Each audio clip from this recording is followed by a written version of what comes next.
livre para todos os públicos.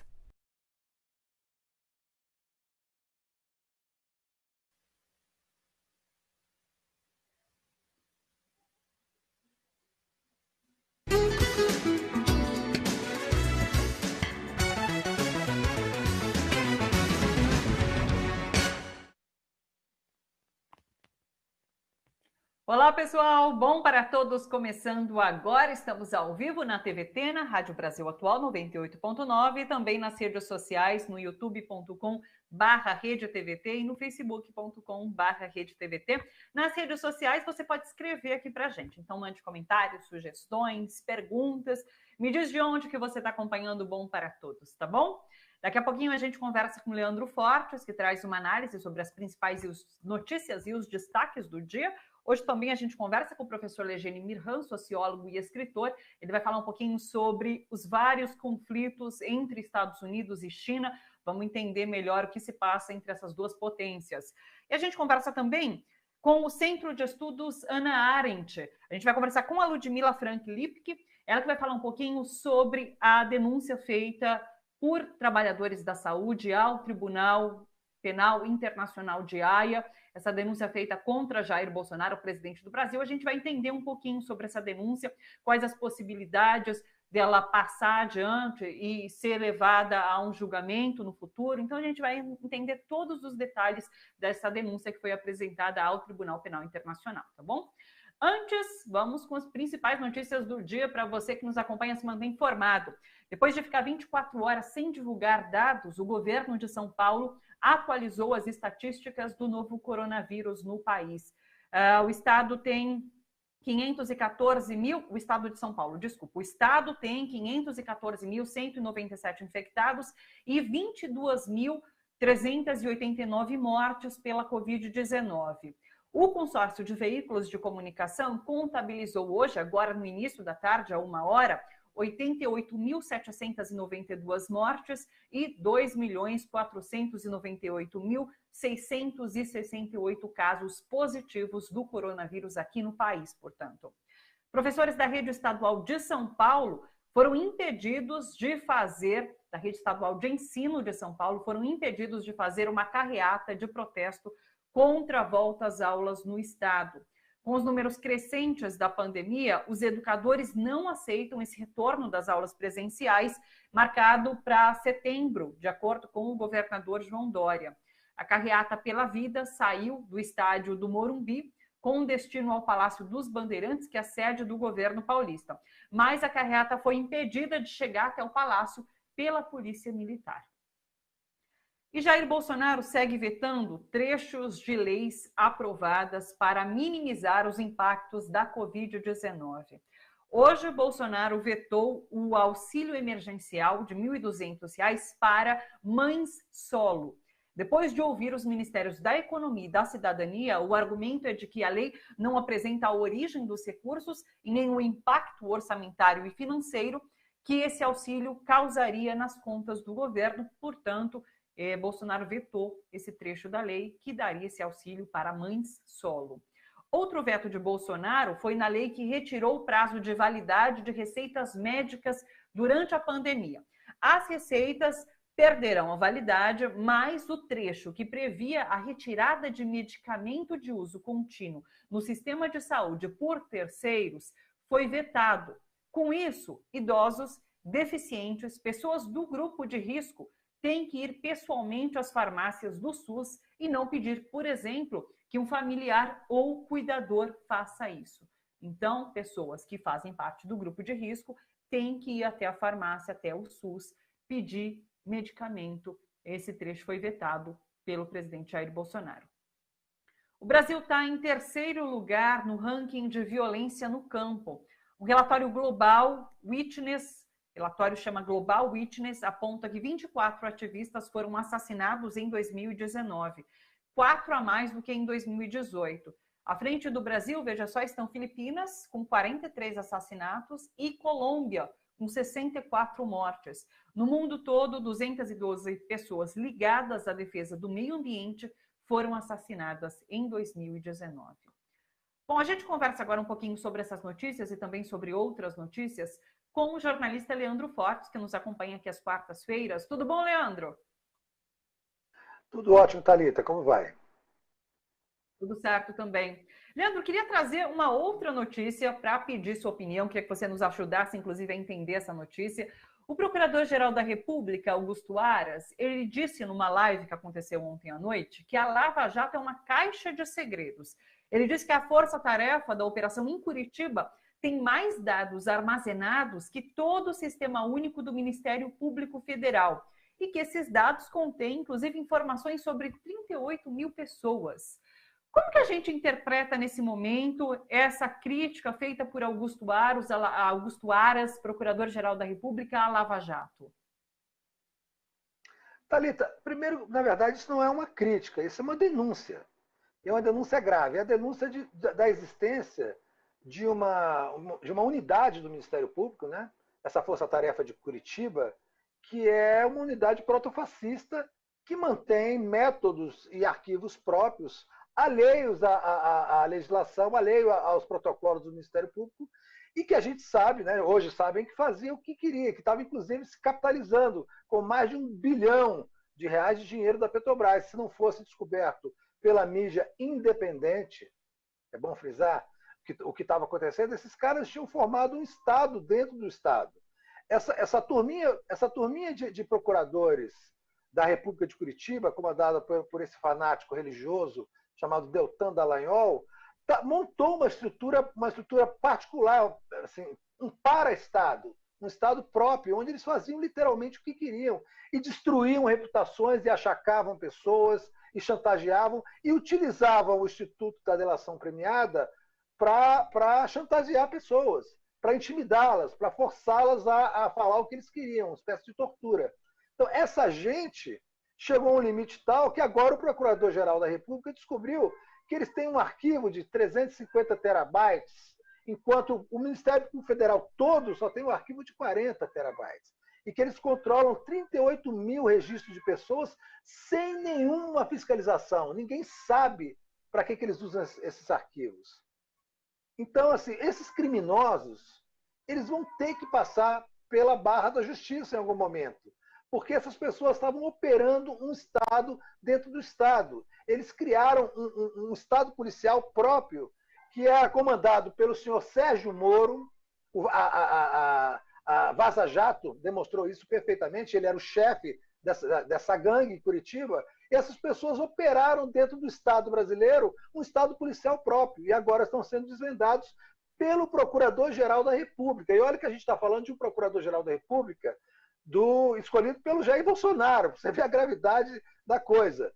Então, assim, não tem saída para essas pessoas, não tem outra saída que não processá-las e puni-las pela gravidade desse ato, Thalita. Porque, inclusive, Sérgio Moro saiu em defesa da operação, disse que a operação sempre foi transparente, publicou nas redes sociais. Tem uma outra informação que Aras passou ontem, como você disse, uma denúncia, como você bem corrigiu. Ele disse que a Lava Jato em São Paulo construiu uma metodologia de distribuição de processos personalizada, em que os membros, inclusive, escolhem os processos que querem. Isso também é muito grave. Isso é gravíssimo, porque isso retira do processo judicial uma variável que é fundamental, que é a impessoalidade. Eu não posso escolher quem eu vou denunciar ou quem eu vou, né, julgar. O sistema é eletrônico exatamente por isso. É como se fosse uma roleta e cai no seu nome ou não. Então, eles criaram não, é porque assim, a mídia é muito bondosa. Eles fraudaram o sistema, né? Eles hackearam o sistema de tal forma que os procuradores podiam escolher com que inquéritos iriam ficar. Isso é crime de fraude, isso é fraude processual. Essas pessoas têm que ser não só punidas, como demitidas a bem do serviço público. É muito grave. E essa denúncia não está sendo feita por nós aqui na TVT. Essa denúncia não está sendo feita por advogados do Lula, do PT e das pessoas, né, que foram acusadas. Está sendo divulgada pelo Procurador-Geral da República, pelo chefe do Ministério Público da União. Eles não têm subordinação, mas o efeito simbólico disso, Thalita, é muito grande. Então, esse Deltan Dallagnol é o chefe de uma máfia, de uma gangue. Ele tem que ser imediatamente retirado desse lugar. Essas equipes têm que ser dissolvidas e completamente processadas, porque eles cometeram diversos crimes. E a gente já sabe, pela Vaza Jato, que esse não é o único crime. Agora, o senhor Sérgio Moro, ele está defendendo o Dallagnol, indo para o Twitter, defendendo, embora até um pouco timidamente, porque ele tem que morrer abraçado com essa gente, Thalita. Ele tem que morrer abraçado com essa gente. Ele pode trair o Jair Bolsonaro, que é um idiota, um demente, mas ele não pode trair essa gangue, porque essa gangue sabe tudo sobre ele. Essa gangue tem tudo sobre ele. Essa gangue arrasta ele junto com eles para a cadeia. Então, é por isso que o senhor Sérgio Moro está tendo que defendê-los, porque se ele pudesse, ele se escondia dentro de um buraco de rato e nunca mais saía. Leandro, quem seria responsável por uma possível investigação e punição? É o CNJ, é o Conselho Nacional de Justiça? Do ponto de vista funcional, é o Conselho Nacional de Justiça, né? Assim, do ponto de vista da ação do servidor público, né?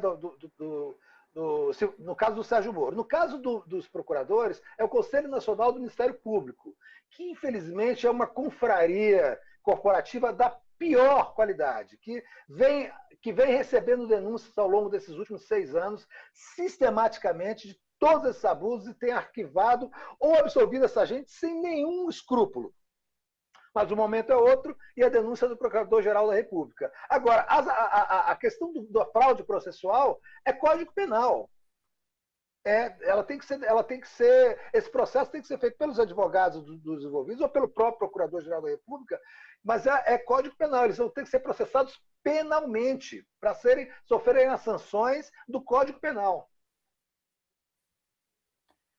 Vamos falar um pouquinho também sobre esses 2 vetos de Bolsonaro a trechos de lei que, de certa forma, minimizariam os impactos da Covid no país.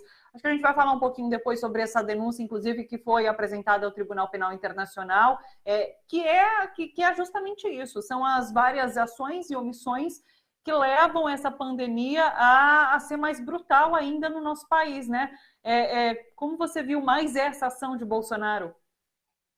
Thalita, olha só, por partes. A primeira, que é você obrigar as pessoas, você impedir as pessoas de passar a procuração a terceiro para qualquer, não digamos nem em relação à pandemia, para qualquer assunto. Pessoas idosas, pessoas doentes, pessoas com deficiências, a obrigação delas se locomoverem para fazer isso é uma ação genocida. É uma ação feita para matar essas pessoas. Usando esse impedimento, tornar a vida dessas pessoas insuportáveis. Para fazer com que elas morram ou de doença, ou de desgosto, ou de depressão. Esses pequenos detalhes, essas ações ultra mesquinhas, revelam bem o caráter fascista do governo Bolsonaro.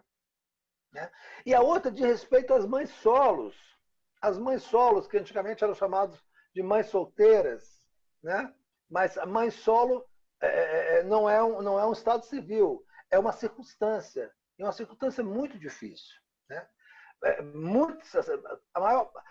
Grande parte das famílias brasileiras são comandadas, tocadas e sustentadas por mães solos. São mães que cuidam de seus filhos sozinhas. Porque você está vendo essa campanha da Natura que botou a Tânia Gretchen e tem um bando de hipócritas, né, de homens, de fanáticos religiosos que estão condenando porque botaram um homem trans no lugar de um homem de verdade e são hipócritas, são pessoas que fazem parte desse grupo de homens que abandonam os filhos, que não pagam pensão, né, que não cuidam da educação. São os primeiros a gritarem contra o aborto, mas depois que a criança nasce, ele não quer saber da criança. Então, essas pessoas, elas se coadunam muito bem ideologicamente com o Jair Bolsonaro, e é por isso que ele vetou. Porque a mãe solo para o Jair Bolsonaro é moralmente uma culpada, quando, na verdade, a culpa é de quem abandonou a família. Só que essa discussão enviesada, ela é voltada, repito, para os idiotas e para os imbecis que votaram em Jair Bolsonaro, que o apoiam, que frequentam suas lives e que são cruéis, né? E que são desumanos, exatamente como o Jair Bolsonaro e esses filhos idiotas que ele bota para achacar as pessoas nas redes sociais. Leandro, forte, desafiadíssimo, como sempre. Leandro, sempre um prazer conversar com você. Obrigado, um beijo, até sexta. Obrigado, Thalita. Beijo grande. Até. Vamos lá, pessoal. Deixa eu ler alguns comentários. Não esqueçam de comentar nas nossas redes sociais. Aqui. Vamos lá. Olha só quem está com a gente. O Diego Jesus, Rita de Cássia, o Ed Nunes, Rosimério Ortega, Sibeli de Souza Meira. Tá bom. Maria Antônia Cardoso. A Joselita Santana está falando assim. A Joselita que também está sempre aqui com a gente, né? Ela é de Salvador, Bahia, está assistindo pela Quirimurê e no YouTube, e hoje é dia de Leandro Fortes. Ela estava cantando a bola antes de o Leandro até aparecer por aqui. O pessoal fica aguardando a participação do Leandro e do Legene, né? As quartas são especiais aqui no Bom para Todos. A Edith Magalhães está com a gente, a Alderban Oliveira também. Deixa eu ver quem mais está com a gente aqui. O Tiago Moraes. Ele está ligado aqui do Cantagalo, Paraná, vendo as loucuras de Bolsonaro. Salete Coelho também sempre por aqui. Oi, Salete, o Sônia Nobre. São criminosos prejudicando a população brasileira. Joslaine Luciano, Paulo Eduardo, Irani Amorim, professor Cido Assis. Vamos lá, vamos para a nossa próxima entrevista, então. Deixa eu pegar todas as nossas informações, porque a gente vai falar um pouquinho sobre essa denúncia apresentada no Tribunal Penal Internacional. Olha só, no último domingo, uma coalizão que representa mais de 1 milhão de trabalhadores da saúde no Brasil denunciou o presidente Jair Bolsonaro no Tribunal Penal Internacional por crimes contra a humanidade e genocídio, por ações e omissões durante essa pandemia do novo coronavírus. Essa não é a primeira queixa prestada contra o presidente nesta corte internacional, que fica localizada na cidade holandesa de Haia. No ano passado, Bolsonaro foi denunciado por entidades de defesa dos direitos humanos e também pela Comissão Arns por incitar ataques contra indígenas, isso antes dessa crise sanitária. Cabe à Procuradoria dessa corte decidir se os fatos relatados merecem um exame preliminar, que costuma levar de 1 a 2 anos, esse exame preliminar, e esse é o primeiro passo de um longo processo que pode, então, levar ao julgamento de Jair Bolsonaro. O que a gente vai buscar entender agora na nossa conversa são as possibilidades de julgamento de Bolsonaro em Haia, de acordo com essa denúncia oferecida pelos profissionais de saúde. Quem nos acompanha é a Ludmila Franca Lipke, doutoranda do Instituto Otto Suhr de Ciência Política da Universidade Livre de Berlim, na Alemanha, e ela é coordenadora assistente do Centro de Estudos Hannah Arendt. Inclusive, esse centro publicou uma carta aberta ao jornal Estado de São Paulo, repudiando a posição que foi defendida pelo jornal no dia 22/7, numa editorial. Esse editorial sustentou que esse processo não seria cabível e, por juízos de conveniência, não se deveria insistir nessa campanha. Pois é, vamos entender sobre tudo isso com a Ludmila, que nos acompanha agora. Oi, Ludmila, um prazer te receber, tudo bom? Oi, Thalita, tudo bom? Prazer todo meu, obrigada pelo convite. A gente que agradece demais sua participação por aqui. Eu queria que você começasse falando para a gente um pouquinho sobre quais são os elementos e os indícios que serão considerados na tipificação desses crimes. Então, tem crime contra a humanidade e genocídio. Eu queria que você explicasse um pouquinho para a gente, inclusive. Sim. A questão do genocídio, ela começa, como você falou, com a queixa de 2019 da Comissão Arns. Né? Ali a gente tem a possibilidade de caracterização do genocídio por parte do governo Bolsonaro, mais especificamente no que se refere aos ataques à população indígena. Quando a gente tem, então, o surgimento da pandemia, a questão ganha outros contornos. E aí que vem essas outras queixas, né, essas outras 3 denúncias que vão se somar a essa primeira denúncia da Comissão Arns de 2019. Nós temos, de um lado, o crime de extermínio, que seria, no caso, em relação à população civil, né, que está previsto na letra B do artigo 7º do Estatuto de Roma, e nós teríamos a caracterização do crime de genocídio em relação à população indígena, também tipificado pelo Estatuto de Roma, né? Lembrando que essas circunstâncias, elas não necessariamente precisam se estabelecer numa situação de guerra, né? Muita gente acha que para que a gente possa ter uma intervenção do Tribunal Penal Internacional, seria necessário que existisse uma guerra dentro do Brasil e que, em função disso, a ONU poderia intervir e o Tribunal Penal Internacional poderia, então, tomar alguma atitude, alguma medida, né? Até a própria tentativa de genocídio já é algo que pode ser levado para o Tribunal Penal Internacional, porque ela é punível. Então, nós teríamos essas duas circunstâncias, o extermínio, de um lado, e o genocídio em relação à população indígena, do outro, né? Eu vi alguns especialistas dizendo que precisa haver intencionalidade para você configurar um crime de genocídio ou mesmo um crime contra a humanidade. E, por vezes, o que pode ser entendido nesse momento é que é um problema de gestão pública, sem intencionalidade. Como que vocês veem essa questão? Bom, para a gente a questão é muito clara, né? Para que a gente pudesse falar em situações puramente de incompetência administrativa, teríamos que ter, em primeiro lugar, medidas que efetivamente estivessem sendo tomadas pelo governo para combater a pandemia. E o que a gente vê, tanto na análise das legislações, né, dos documentos que estão sendo produzidos, né, em resposta à pandemia, quanto nas atitudes pessoais do próprio presidente da República, uma conduta flagrantemente criminosa da parte dele. Então, desde as declarações que buscam minimizar o impacto da pandemia, o estímulo a seus eleitores a irem a hospitais, fotografar e provar que a pandemia não é tão grave, as informações falsas sobre uma medicação que já foi cientificamente comprovada que é ineficaz, né? Os vetos às leis que buscam, digamos assim, instituir medidas protetivas como o uso de máscaras, o veto ao fornecimento de alimentos e água às populações indígenas, o veto de uso de máscaras por parte da população carcerária.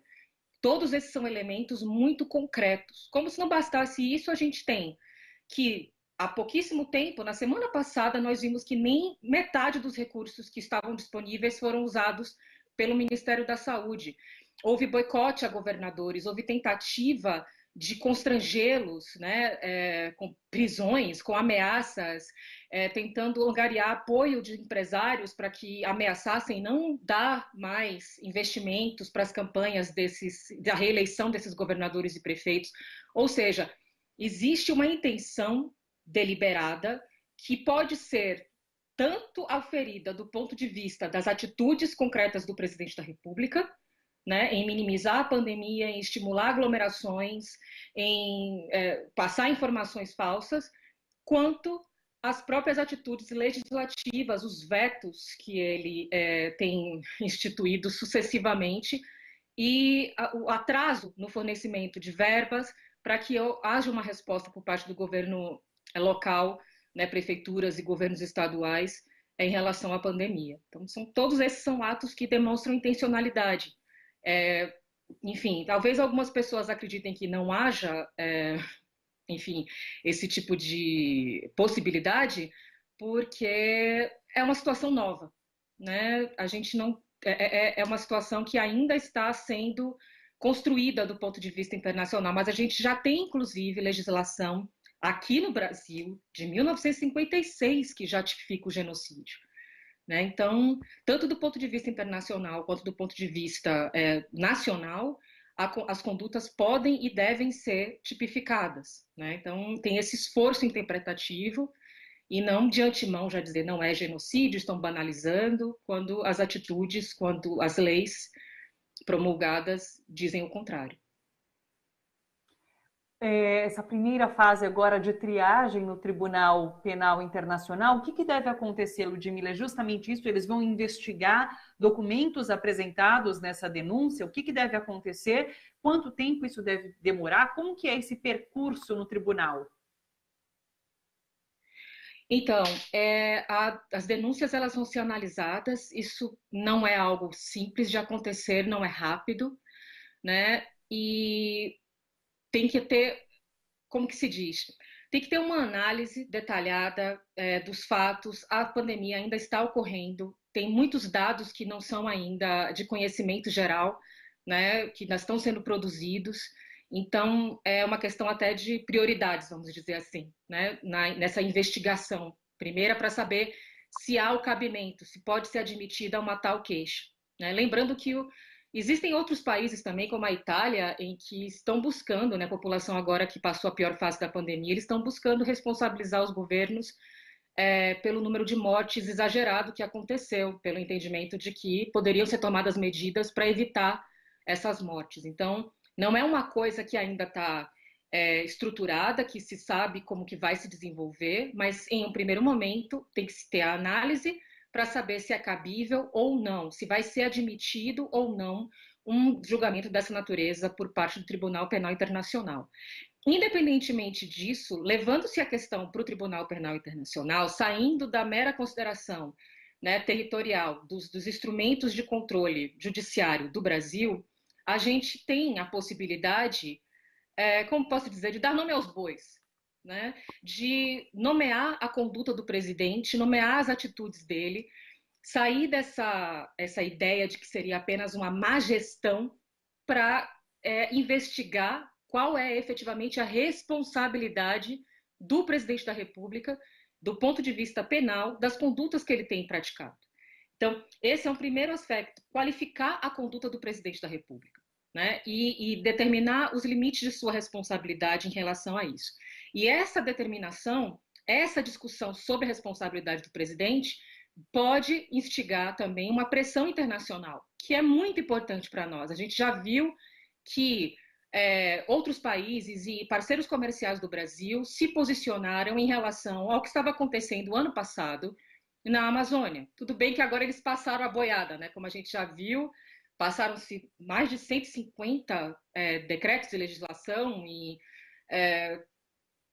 prejudicando a condução das coisas na Amazônia, dificultando determinados processos, mas há um freio, há uma contenção, né? E toda a diplomacia brasileira está trabalhando para evitar que essas informações cheguem ao conhecimento internacional, né? Que essa discussão ultrapasse as fronteiras do Brasil, porque esse desgaste pode ser realmente muito grande. Mas lembrando, é um desgaste para o governo, não é um desgaste para o país. Existem pessoas que estão morrendo, né? Então, é preciso saber diferenciar, e foi isso que nos estimulou a escrever a carta para o Estadão, é preciso saber diferenciar essa ideia de que o Brasil sairia danificado, com sua imagem comprometida numa eventual situação de um processo no TPI, por conta dos desgastes que já estão sendo promovidos pelo governo Bolsonaro, e que isso poderia nos prejudicar ainda mais.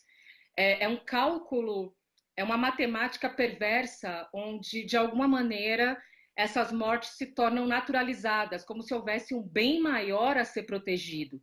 E nós todos sabemos que não existe como salvar o governo Bolsonaro da má impressão que ele vem construindo perante os outros países. Ou seja, dizer que a gente não deve insistir na discussão internacional desse problema é praticamente pedir para que nós tenhamos condescendência com um verdadeiro crime que está acontecendo, não só um genocídio, que já foi expresso pelo presidente em inúmeras vezes, naquela reunião, inclusive, quando se fala de que as minorias têm de se adaptar às maiorias, que têm que se assimilar, isso é um genocídio.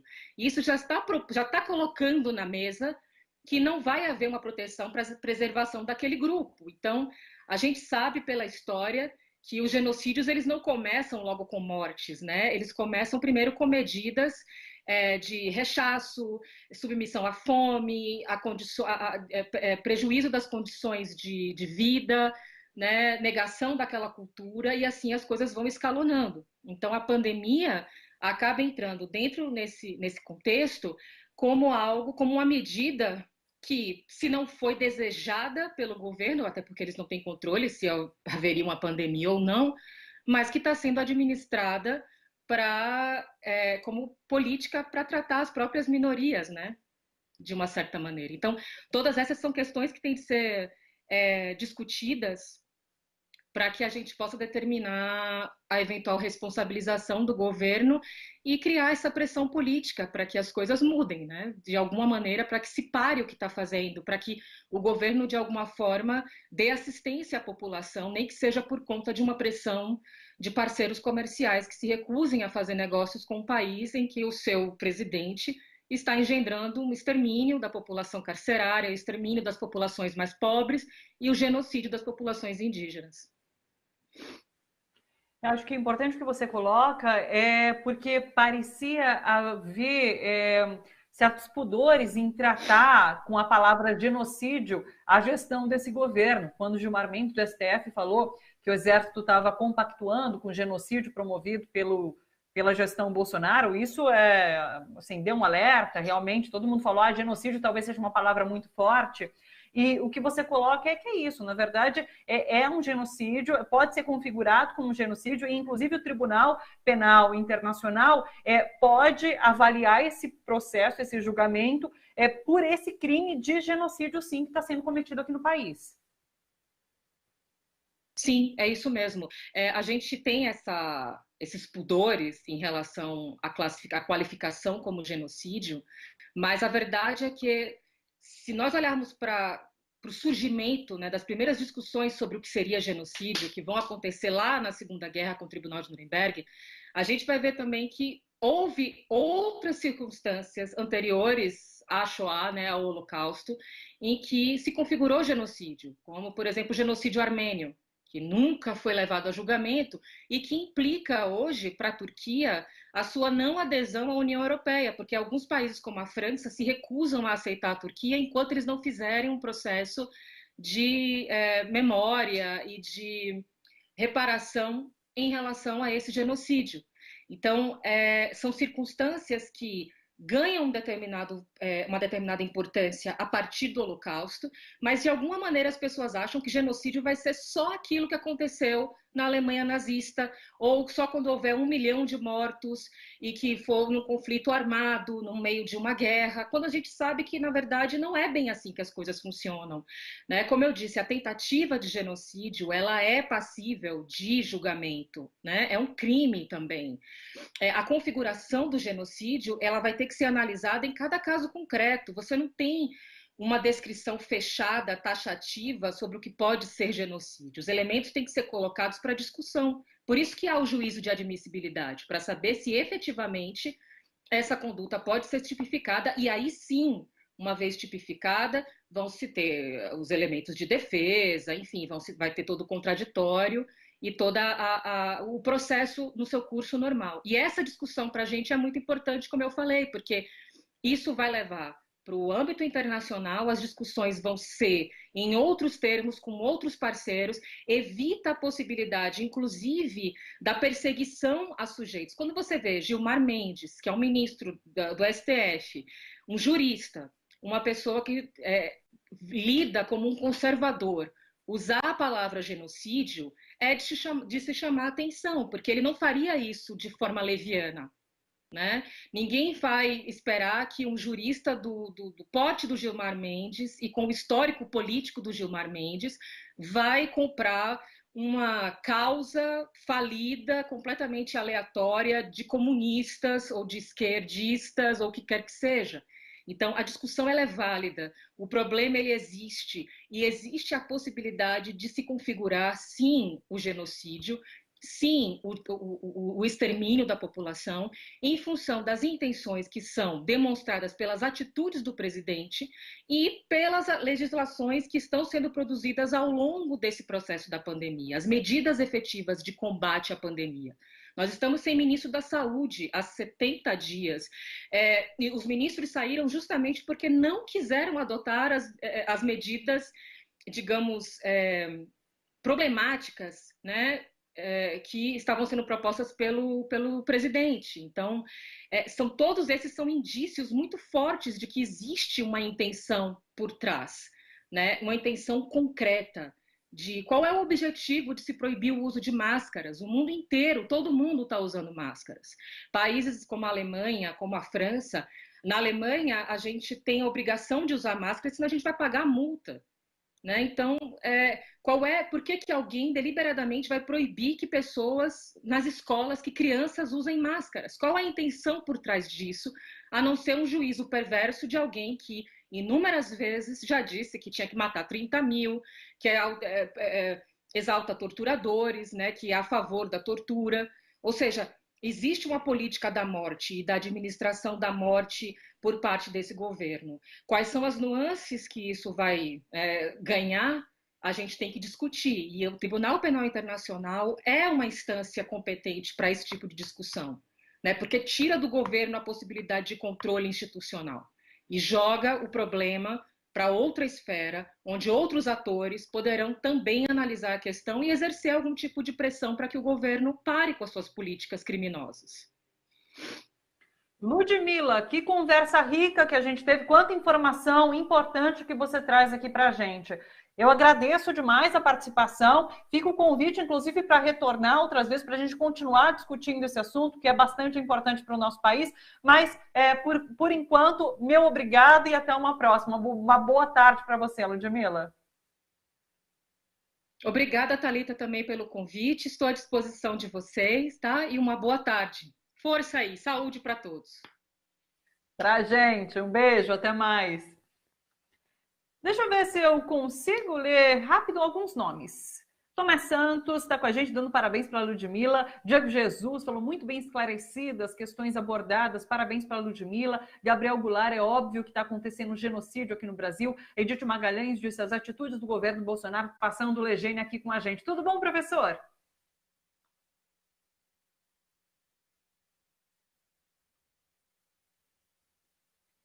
Eu tô sem áudio do professor Legene. Ai, que pena. Não tô te ouvindo, professor. Por acaso você está travado? Ah, pronto, microfone travado, né? Agora voltou. Falha minha aqui. Boa tarde a todos, a você. Obrigado. Mais uma quarta-feira juntos, Thalita. Tudo bom aí? É isso. Vamos lá, vamos conversar sobre essas guerras travadas. E é interessante que são guerras sem balas, sem armas, mas que existem de fato, né, professor? Então, esse termo que você usou agora é muito interessante, porque, por exemplo, a gente fala em golpe na América Latina, vem na nossa mente imediatamente um golpe militar, tanque na rua, prisões de pessoas, assassinatos, tortura e tal. Mas hoje não precisa mais isso. Hoje são os engravatados, os juízes, os promotores, né, os parlamentares que dão os golpes.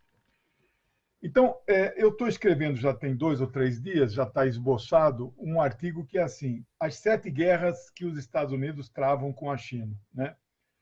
Mas guerra aqui é no sentido amplo do termo, não no sentido estrito, né, de balas, de tiros, etc. Que pode até chegar a isso, mas neste momento acho que não vai acontecer dessa forma. Aí eu elenquei essas 7 guerras, né? E aí a gente pode debater um pouco com os nossos espectadores os aspectos dessa guerra, né? Em andamento, né? Não está concluída ainda. Pois é, e são 7 guerras ao todo. Vamos com a primeira, que é a guerra comercial. Do que se trata essa guerra comercial? Essa é a guerra mais importante.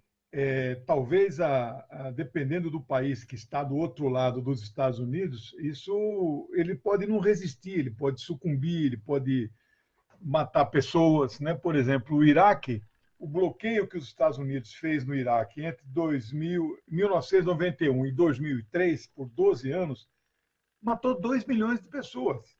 Né? Fome, falta de remédio, medicamento. Então, é uma guerra. Sem ter dado um tiro, eles mataram milhões de pessoas. Né? Bom, a guerra comercial hoje, a China exporta para os Estados Unidos, todos os anos, 500 bilhões de dólares. E os Estados Unidos exporta para a China 100 bilhões de dólares.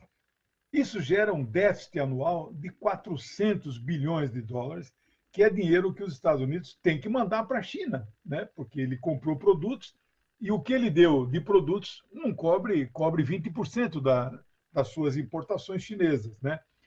Então, isso gera um problema, né, econômico. O segundo problema da guerra comercial reflete nos títulos do Tesouro dos Estados Unidos, que a China tem aplicado lá 1 trilhão e 100 bilhões de dólares.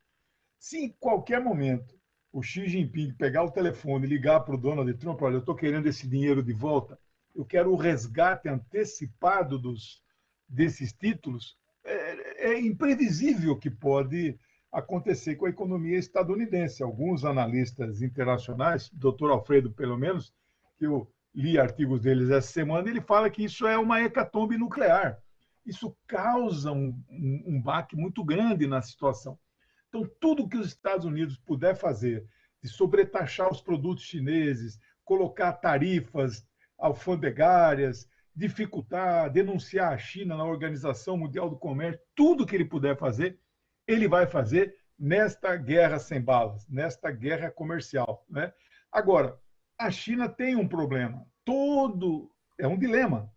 Todo o comércio internacional praticamente é feito só em dólar, né? Nenhum país do mundo aceita a moeda chinesa, yuan, né? Alguns aceitam o euro, né? Mas ainda não é uma moeda alternativa ao dólar, né? Então, isso é um problema. Hoje, a China tem como orientação econômica duas frases que vocês vão ouvir muito falar. Uma é o desacoplamento do dólar. Tudo que puder desdolarizar, desindexar do dólar, a China vai fazer. A China e outros países do mundo, não só a China, né? Se o Brasil fosse mais independente, soberano, evidentemente, também tentaria essa medida. E a segunda questão muito importante é a China toma a decisão hoje de internacionalizar o yuan. Eu não tenho dúvida que, se não em curto e médio prazo, o yuan será uma segunda moeda internacional naquilo que os economistas chamam de cesta de moedas, né? Yuan, ien, euro e dólar. Na época que o Brasil estava lá em cima, o dólar entraria nessa cesta como moeda internacional aceita por todos os países. Mas hoje não é possível. E aí, para concluir essa questão da guerra, por que é uma guerra desigual? Porque para você mandar dinheiro de um lugar para outro, você depende das telecomunicações e da internet, e aí tem um órgão chamado SWIFT, né? SWIFT é uma sociedade, né? Society of Worldwide Interbank Financial Telecommunication, alguma coisa assim que é uma sociedade de telecomunicações em rede mundial interbancária. Ela só opera em dólar. Você não pode usar outra moeda para mandar um dinheiro daqui para as Ilhas Marshall, não pode, só o dólar. Então, isso é um segundo dilema, quer dizer, como que a China rompe essa questão da guerra comercial em função do dólar como moeda única de troca, né? Se ela também não pode fazer esses fluxos de capitais fora do dólar. Na Europa está se testando um novo modelo chamado Instex, mas ele foi criado pelos países europeus para negociar com o Irã, que está sob sanção, não é? E para o Irã poder vender o seu petróleo e a Europa comprar, não pode usar o SWIFT, tem que usar, então, esse Instex. Está dando certo, né? E, por fim, lembrando que agora, no começo do ano, março, abril, a China começou a testar uma moeda digital com lastro, né? Não é esse Bitcoin, é uma falsidade. Isso aí não tem lastro nenhum, isso é especulação. Só o mercado paralelo, o submundo, é que usa Bitcoin, né? Então, essa é uma situação hoje da guerra comercial. Vai dar muito ano para a manga. A gente continua acompanhando tudo aqui, mas vamos para essa segunda guerra, que é uma guerra tecnológica. E eu imagino que tem a ver com, inclusive, essa tecnologia 5G que a gente já comentou aqui também. Isso. Como o nosso tempo hoje está um pouquinho menor, eu vou falar da guerra tecnológica e eu vou falar também da guerra espacial, que está ligado uma coisa com a outra, né? A guerra tecnológica é isso que você está dizendo. A tecnologia 5G, ela é 100 vezes mais veloz do que a atual 4G. Né? Falando com você, hoje você vê a imagem aqui, você vai ver ela é concorrente direto da Samsung e da Apple no mundo. Pra você ter uma ideia, a Huawei fabrica um celular equivalente ao melhor celular da Apple, o top da Apple, com mais recursos pela metade do preço. E aí você vê a declaração desastrosa que o embaixador dos Estados Unidos deu, dizendo que se o Brasil adotar a tecnologia 5G, sofrerá sérias consequências. Olha, é uma ameaça direta e não acontece nada. Ninguém fica indignado, o presidente não dá nenhuma resposta. Né? Isso deveria chamar o embaixador para chamar a chamada do embaixador perante o ministro das Relações Exteriores ou até pelo presidente é um passo quase que o próximo passo na diplomacia internacional é o rompimento de relações. Né? Então você chama o embaixador, né? Ou você chama o embaixador do Brasil lá em Washington e vem para cá. O que está acontecendo? Como é que o cara dá uma declaração dessa? Né? Então, a pressão dos Estados Unidos é para que ninguém aceite a tecnologia 5G chinesa. Nós sabemos o que tem por detrás disso. Eles não vão poder espionar todo mundo como eles espionam através dos celulares desses modelos que eles controlam, né? Apple e Samsung. Né? Não que a China faça a espionagem, mas é uma tecnologia mais avançada. E a corrida espacial, quem imaginaria que um país como a China, que até meados da década de 70 era um país agrário, rural, basicamente, lançou semana passada, no dia 23, um satélite chamado Longa Marcha. Esse satélite ele está indo em direção a Marte, vai orbitar o planeta vermelho, vai aterrissar no planeta vermelho e de dentro da nave vai sair uma rover. Eles vão ficar andando que nem os Estados Unidos fazem desde 2012 com a famosa Curiosity. Vocês podem ver essas filmagens ao vivo, claro que tem um delay grande, porque é muito tempo, muito longo a distância das imagens, mas imagens em 4K, de altíssima definição, da superfície marciana. É maravilhoso, eu gosto de ciência, eu fico assistindo isso às vezes. Né? E agora a China vai fazer isso. Daqui a mais ou menos um mês, mais ou menos, eles vão estar aterrissando. Então, esta disputa, que na década de 50 era com a União Soviética, né? Que foi o primeiro país que lançou um satélite artificial no mundo, foi o primeiro país que lançou o primeiro animal, que foi a cadelinha laica, e o primeiro ser humano, que foi Yuri Gagarin. Então, a União Soviética saiu na frente na corrida espacial. Não era um termo guerra. Hoje é uma guerra espacial. Os Estados Unidos criaram, inclusive, a Space Force. Né? É uma força espacial que é uma parte do exército estadunidense, das Forças Armadas, assim, que vai cuidar do espaço. Olha só a que ponto as guerras vão começar. Do espaço, a gente vai para o mar para falar sobre guerra naval, e daí também a gente já tem conversado aqui sobre o conflito do Mar do Sul da China, e acho que tem a ver com isso também. Isso. Quando eu era jovenzinho, tinha um joguinho que a gente chamava de Batalha Naval. Você dava lá os números das coordenadas, e aí o cara falava assim, não, acertou aqui uma parte de um submarino, acertou a parte de um porta-aviões, né? Então, o que nós estamos vivendo no Mar do Sul da China é um conflito no limite do tensionamento antes de ter um tiro, antes de soltar uma bala de canhão. Né? Já falamos aqui daqueles 3 porta-aviões. Um desses porta-aviões saiu do Mar do Sul da China, que ali é o Pacífico. Né? Pacífico. Ele contornou ali o sul da Índia, né? Aí vira Oceano Índico, né? Ele está fazendo operações navais conjuntas com a Marinha Indiana, que é um dos poucos países do mundo, né? São só 6 países do mundo que têm porta-aviões. E a Índia, a China e o Reino Unido são os únicos que possuem 2 porta-aviões. Então, a Índia, que joga hoje no campo da extrema-direita no mundo, né? Ela, então, faz operações para intimidar a China.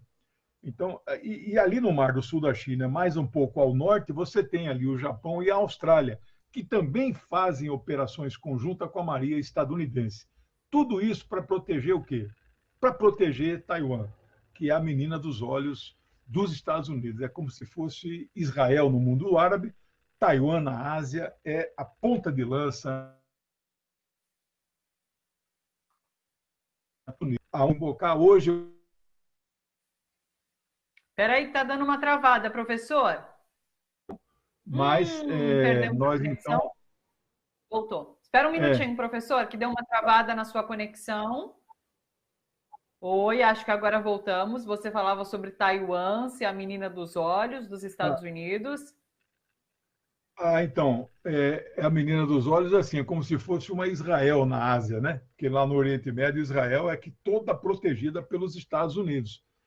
Eu diria assim, que nós estamos no limite de uma guerra. A tensão é tão grande, mas ninguém deu um tiro ainda, né? É claro que eu não tenho a opinião que se houver um conflito armado entre essas duas potências, os Estados Unidos vencem. Mas sobre uma situação assim de uma tragédia humana muito grande, né? A mortandade numa guerra hoje travada no mundo com esta tecnologia é lamentável. Eu acho que não vai chegar nisso por enquanto, né? Próxima guerra, guerra diplomática consular, essa com capítulos comentados aqui na última semana. Estados Unidos mandou fechar um consulado, uma embaixada da China em Houston, se eu não me engano.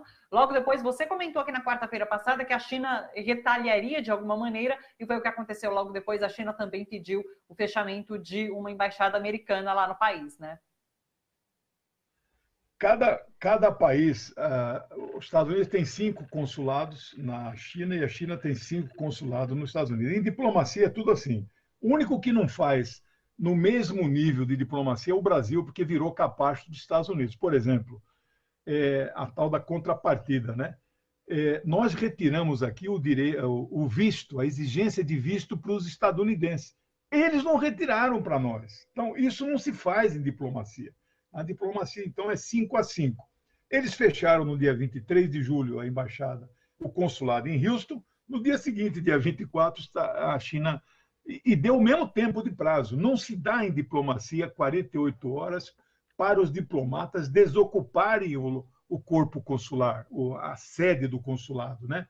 Consulado é um órgão que é abaixo, evidentemente, da embaixada, mas ele está muito mais presente, ele presta mais serviços para os cidadãos do país que ele representa. Então, fechar um consulado no estado como o Texas, por exemplo, é uma forma de dar um prejuízo na China. Então, é isso que nós estamos chamando da guerra diplomática ou guerra consular, né? É provável que possam haver outros fechamentos.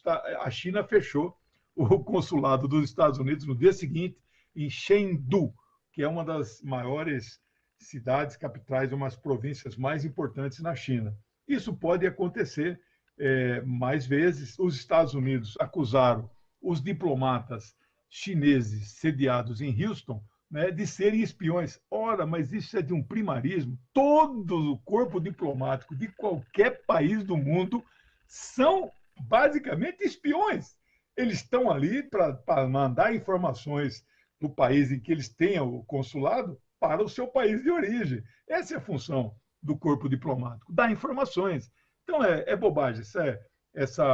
Esse tipo de declaração que são espiões, os espiões dos Estados Unidos estavam lá em Chengdu também o tempo todo, né? Inclusive, essa questão dessa guerra diplomática, ela parou por aí, você acredita, ou deve continuar? Não, vai continuar. Eu acho que vão ter mais retaliações ainda. Só espero que não haja o rompimento, porque foi uma construção muito demorada. Entre 1949, quando houve a Revolução Popular na China, até 1979, os Estados Unidos ficaram sem relações diplomáticas com a China. Foi Nixon que começou a quebrar o gelo, quando era Kissinger, o secretário de Estado, em 1971. Ele visitou Pequim e foi recebido por Mao Zedong, né? Mas não restabeleceu relações. Foi só Carter, em 79, que restabeleceu. Então, eu espero que não chegue a esse ponto do rompimento total de relações, né? Aliás, é impossível. Hoje, os Estados Unidos não tem como sobreviver sem a China. Eles estão dependentes da China. A Europa, hoje, depende mais da China do que dos Estados Unidos. Não sei se você sabia disso. A economia europeia está mais vinculada, digamos, 60% a 40% da China. Então, não dá mais. As maiores fábricas da GM, da Apple, estão na China. Então, não dá para você romper você tendo funcionário lá, trabalhadores, gerentes, diretores executivos, né? A GM vende no mercado chinês, é o segundo maior mercado do mundo da General Motors, que é a maior empresa da Terra, 1 milhão de empregados, né? Ela vende em primeiro lugar nos Estados Unidos, segundo é a China. Como é que ela vai romper relações com um país desse tipo, né? Acho difícil. E agora chegamos à última guerra, que é essa guerra das vacinas, né? Com China dizendo que vai oferecer, caso consiga produzir essa vacina, Estados Unidos numa outra ponta comprando a produção prévia de laboratórios grandes que podem produzir essa vacina. Então, fala um pouquinho para a gente sobre essa guerra das vacinas e nesse contexto do coronavírus, professor. Interessante que esse termo foi usado no Brasil lá, Oswaldo Cruz, Vital Brasil, aqueles médicos que defendiam no Rio de Janeiro, né, no começo do século XX, a vacinação em massa, mas havia uma reação violenta contra as vacinas, né? Bom, há uma guerra das vacinas no mundo. Todos os principais países industrializados e mais desenvolvidos estão pesquisando a sua vacina. A Rússia, para surpresa de todo mundo, anunciou hoje que em meados de agosto ela já vai ter pronta a vacina russa, né? E a China, evidentemente, é dos países. Eu não tenho informações detalhadas sobre a Rússia, mas de todas as vacinas, mais do que a de Oxford, que é uma parceria com a Pfizer, que é uma das big pharma do mundo, né? A indústria farmacêutica, provavelmente acho que é a maior. A China, então, é a que está na fase 3, a fase mais avançada, né? A fase 3 é a fase de teste com humanos em larga escala, né? 10, 20, até 50 mil pessoas sendo testadas. Então, a China terá a vacina antes dos Estados Unidos. Agora, é uma guerra, porque Trump, evidentemente, quer prestigiar esta vacina da Pfizer, não é? Através de Oxford, já comprou 100 milhões de doses que serão entregues em dezembro, mas nós não sabemos se esta vacina valerá, ela será eficaz, ela está ainda na fase de testes. Não é possível ser comercializado. Mas o pano de fundo, Thalita, são duas concepções de mundo. A China e a Rússia dizem que a descoberta da vacina será um patrimônio da humanidade, não será objeto de comércio. Os Estados Unidos patentearão esta vacina, que será objeto da mercantilização da saúde. Infelizmente, não vão seguir que descobriu a vacina contra a poliomielite e disse que este é um patrimônio da humanidade e eu não posso patentear. Então, esta é uma guerra que vai estar em curso e eu arrisco aqui um palpite. A China vencerá esta guerra, produzirá a melhor vacina. Ela só não vai ser gratuita porque tem custo de produção, mas é um custo barato. Valência, na Bahia.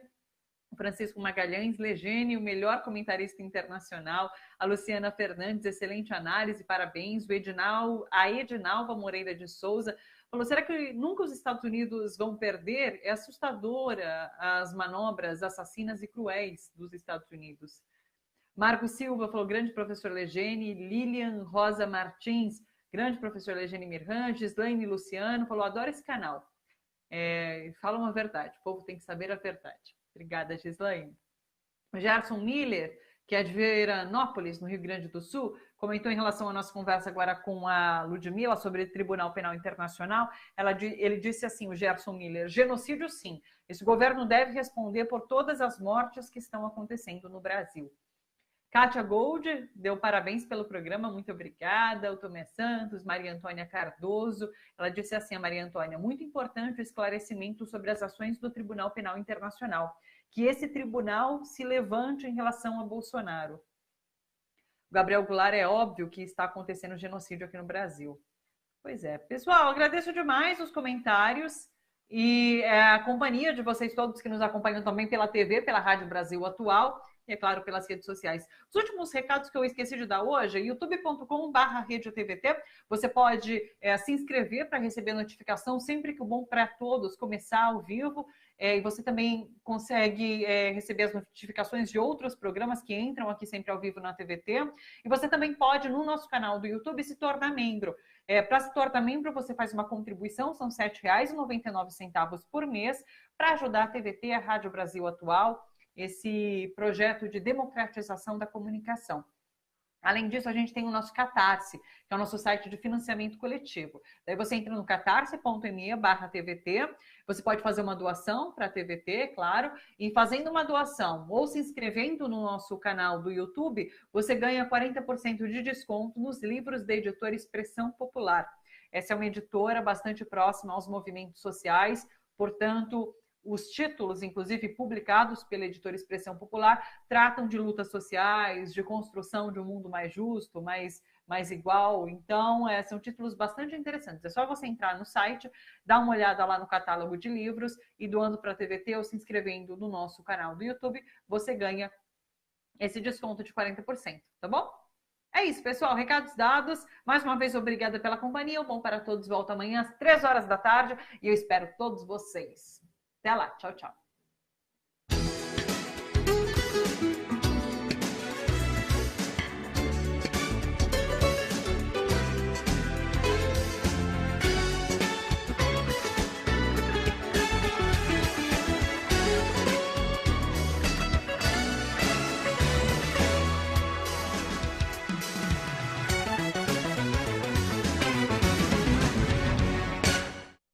Quem é membro